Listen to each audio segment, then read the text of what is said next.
ഏത് പ്ലാറ്റ്ഫോമാണ് drop shipping start ചെയ്യാൻ ബെസ്റ്റ് എന്ന് എനിക്കൊരു ചോദ്യം വന്നിരുന്നു. അപ്പോൾ അതിനൊരു ഉത്തരം പോലെയാണ് ഈ ഒരു വീഡിയോ എന്ന് പറയുന്നത്. മൊത്തത്തിൽ ശരിക്കും പറഞ്ഞാൽ 3 തരത്തിൽ ഈ ഒരു എന്താ പറയുക, ഏത് പ്ലാറ്റ്ഫോമിനെ 3 തരത്തിൽ നമുക്ക് ക്ലാസിഫൈ ചെയ്യാം. ഒന്നാമത്തെ പറയുന്നത് ഷോപ്പിഫൈ, ആസ് യൂഷ്വൽ ഷോപ്പിഫൈ. രണ്ടാമത്തെ പറയുന്നത് വൂകോമേഴ്സ്. മൂന്നാമത്തെ പറയുന്നത് നമ്മുടെ സെൽഫ് മെയ്ഡ് ആയിട്ടുള്ള വെബ്സൈറ്റ്സ്. അപ്പോൾ ഈ 3 തമ്മിലുള്ള വലിയ കമ്പാരിസൺ അല്ല, ഒരു ചെറിയ കമ്പാരിസൺ ആണ് എൻ്റെ അറിവ് പ്രകാരമുള്ളത്.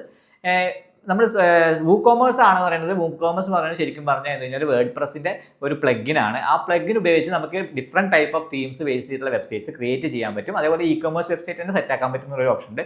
പക്ഷേ ഇതിൽ ഏറ്റവും വലിയ പ്രശ്നം എന്ന് വെച്ചാൽ വേർഡ് പ്രസ് പറയുന്നത് കുറച്ചധികം കോംപ്ലക്സ് ആയിട്ടുള്ള ഒരു സെറ്റപ്പ് കാര്യങ്ങളാണ്. അതിനൊപ്പം തന്നെ ഈ പ്ലഗിൻ ആഡ് ചെയ്യുമ്പോൾ ഇ കൊമേഴ്സ് സെറ്റപ്പ് ചെയ്യണതും അതേപോലെ തന്നെ അതിൽ ആവശ്യമായിട്ടുള്ള സപ്ലയേഴ്സിനെ ആഡ് ചെയ്യുന്ന കാര്യങ്ങളിലേക്ക് കുറച്ച് കോംപ്ലക്സിറ്റി വൂകോമേഴ്സിനുണ്ട്.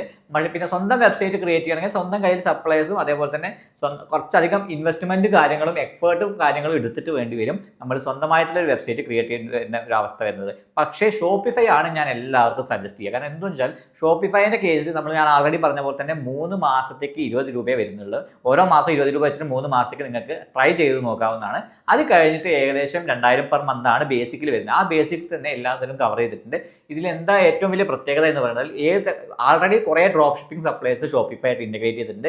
അപ്പോൾ ആപ്സ് കാര്യങ്ങൾ നമുക്ക് ഇൻറ്റഗ്രേറ്റ് ചെയ്ത് സുഖമായിട്ട് ഈ ഒരു പരിപാടി നടത്താൻ വളരെ എളുപ്പമായിരിക്കും. അതോടൊപ്പം തന്നെ പലതരത്തിലുള്ള റേസർ പേ ആവട്ടെ, സ്ട്രൈപ്പ് ആവട്ടെ, ഇനിയിപ്പോട്ടെ തീം കസ്റ്റമൈസേഷൻ ആയിക്കോട്ടെ, അത് എന്ത് തരത്തിലും വളരെ സിമ്പിളായിട്ട് തന്നെ നമുക്ക് ഷോപ്പിഫൈ ഉപയോഗിച്ചിട്ട് യൂസർ ഫ്രണ്ട്ലി ആയ രീതിയിൽ തന്നെ ഉള്ള UI കാര്യങ്ങളൊക്കെ ഉപയോഗിച്ച് നമുക്ക് സെറ്റപ്പ് ചെയ്തിട്ട് എടുക്കാൻ പറ്റുന്നതാണ്. അതുകൊണ്ട് മാത്രമാണ് ഞാൻ ഷോപ്പിഫൈ സജസ്റ്റ് ചെയ്യുന്നത്.